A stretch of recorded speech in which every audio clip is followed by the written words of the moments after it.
Friends, बहुत बहुत स्वागत है एक बार फिर से आपका अपने चैनल हिंदी जी के ट्रिक्स पर।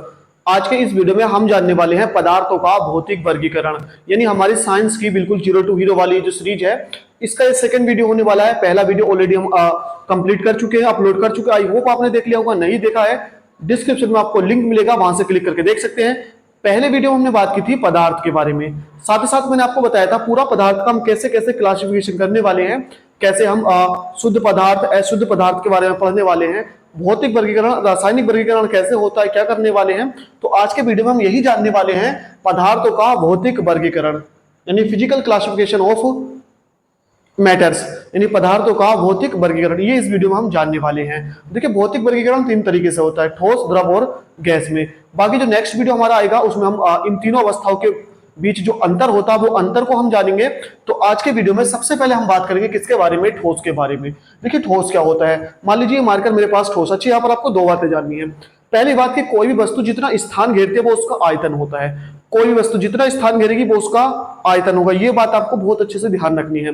अब ये मार्कर है अभी मेरे हाथ में, तो जितना इसको स्थान घेरना स्पेस में उतना स्थान घेर रहा है, मतलब ये इसका आयतन। अभी मैंने इसको यहाँ पे रखा, मैं इसको बोर्ड पर चलाऊंगा या मैं इसको कहीं पर रख दूंगा, तो जितना स्थान घेरता है स्थान उतना ही घेरेगा। दूसरी बात होती है इसका आकार।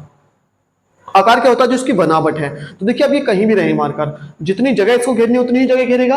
और दूसरी बात, इसका आकार भी चेंज नहीं होने वाला। आप एक लोहे को देख सकते हैं, लोहा जो है कहीं भी आप रख दीजिए, जितनी जगह वो घेरता है उतनी ही जगह घेरेगा और ना ही उसका आकार चेंज होता है। आप एक ईंट का एग्जांपल देख सकते हैं, ईंट भट्टे पे जो होती है यानी जहां पर वो बनती है वहां पर सेम रहता है आकार भी उसका और जगह भी उतनी घेरती है। आप घर लेकर आते हैं तो वहां पर भी जगह इतनी घेरती है और आकार भी सेम रहता है। और आप जब उसको दीवार में लगा देते हैं तो दीवार में लगने के बाद भी वो उतनी ही जगह घेरती है और आकार भी उसका वैसे ही रहता है। यानी कि ठोस पदार्थों का आकार और आयतन का भी चेंज नहीं होता है। तो यही होती है ठोस अवस्था के पदार्थ की वह अवस्था जिसमें आकार व आयतन दोनों निश्चित होते हैं। यानी आकार और आयतन दोनों क्या होते हैं, निश्चित होते हैं। पदार्थ की वो अवस्था क्या कहलाती है, ठोस अवस्था कहलाती है। बात करें इसके एग्जांपल्स की, तो यहां पर आप देख लीजिए, लोहा, लकड़ी, पत्थर, पेन, कॉपी, किताब, ये सारे के सारे क्या होते हैं, ठोस होते हैं। दूसरी है यहाँ पर गैस अवस्था। गैस अवस्था सॉरी द्रव अवस्था के बारे में बात करेंगे। द्रव क्या होता है, अब देखिए द्रव की अगर मैं बात करूं तो आपको एक एग्जांपल देता हूं। एक आप पानी लीजिए, है ना, 1 लीटर पानी हमने लिया और हमने उसको किसी बोतल में भर रखा है। तो अभी वो पानी 1 लीटर होगा और उसका जो आकार होगा वो कितना होगा, उस बोतल की तरह होगा। फिर हमने उसको किसी, यानी कि पहले बोतल की शेप में था, फिर हमने उसको किसी इस तरह से बर्तन में कर लिया, है ना। तो अब वो जो पानी होगा वो 1 लीटर इसमें आने के बाद भी रहेगा तो 1 लीटर ही, यानी उसका आयतन तो उतना ही रहा, लेकिन अब आकार उसका इस बर्तन की तरह हो गया होगा।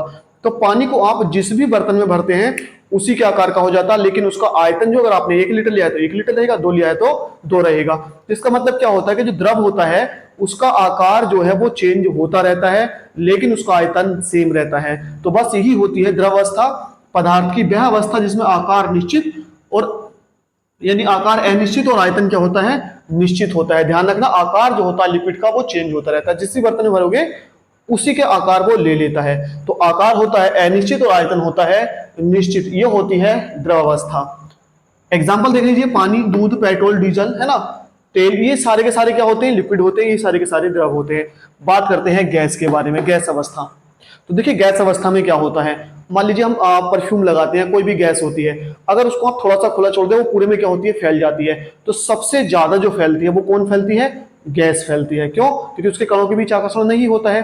अब आप गैस को एक सिलेंडर में भरेंगे तो उसके तरह वो आकार ले लेगी, और अगर 1 लीटर गैस को आपने 14 या 15 लीटर वाला जो सिलेंडर आता है उसमें अगर आपने भर दिया है तो वो 1 लीटर गैस जो होगी वो उस पूरे के पूरे सिलेंडर को घेर लेगी। अगर आपने उसी 1 लीटर को आपने 5 लीटर में भरा है, 5 लीटर वाले सिलेंडर में, तो वो उस 5 लीटर वाले सिलेंडर की पूरी जगह घेर लेगी।